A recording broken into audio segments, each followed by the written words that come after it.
જે આપનું નામ કયા રજૂઆત કરવા આવ્યા છો? મારું નામ ઇજાજ ખાન અયુબ ખાન પઠાણ છે અને મેં ડીઓ કચેરીમાં રજૂઆત કરવામાં આવેલો છું. કઈ રીતે રજૂઆત છે ને કઈ સ્કૂલની તાનાશાહી ચાલે છે? મારી રજૂઆત એવી છે કે મારી છોકરી એ પ્રેમ ભારતી સ્કૂલમાં ભણે છે અને ત્યાં મેં એલસી માટે ગયો હતો. એ સેકન્ડમાં હતી એટલે હવે થર્ડમાં ગઈ છે, તો બીજી સ્કૂલમાં એડમિશન થઈ ગયું છે. પણ એ લોકો પ્રેમ ભારતીના પ્રિન્સિપલ છે એલસી આપવાની ના પાડે છે અને 3 મહિનાની એડવાન્સ ફી લેવાનું કહે છે કે પહેલાં 3 મહિનાની એડવાન્સ ફી આપો, એના પછી તમને એલસી મળશે, પણ 8 થી 10 દિવસ પછી. શા માટે 3 મહિનાની ફી માંગે છે? સ્કૂલ ચાલુ થવાનું અઠવાડિયું નથી થયું, કેમ આવી રીતે હેરાન કરતી?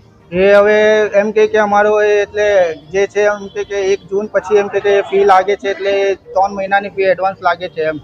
પણ એનું એ કારણ છે કે હમણાં તો કોઈ કાનૂની તौर પર એવું કંઈ છે નહીં કે એડવાન્સ ફીને મારી છોકરીની ફી પણ બાકી નથી એમ. સેકન્ડ સ્ટાન્ડર્ડ અગાઉ મેં ફી ભરેલી હતી સેકન્ડની, એ 14,500 ભરીને ક્લિયર કરેલી હતી ફી.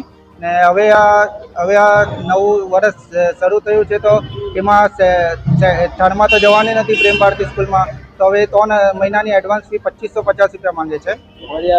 પરિસ્થિતિ નહીં હમણાં મારી હમણાં પરિસ્થિતિ નથી કે મેં હમણાં એટલે 3 મહિનાની એડવાન્સ ફી ભરી શકું, કેમ કે બીજી સ્કૂલમાં પણ જવાનું છે, તો આપણને ફી ભરવાની છે ને બધું ચોપડા ને એ બધું લાવવાનું છે. ડીઓ સાહેબ પાસે કઈ માંગ છે? ડીઓ સાહેબ પાસે મારી એક જ માંગ છે કે મને મારી છોકરીનું ફ્યુચર ખરાબ નહીં થાય એ રીતના જલ્દીથી જલ્દી એનો રસ્તો લાવો ને કાર્યવાહી જલ્દથી જલ્દ કરો, કેમ કે સ્કૂલ શરૂ થઈ ગઈ છે ને મારી છોકરીનું ભણતર એ ખરાબ થાય છે એમ.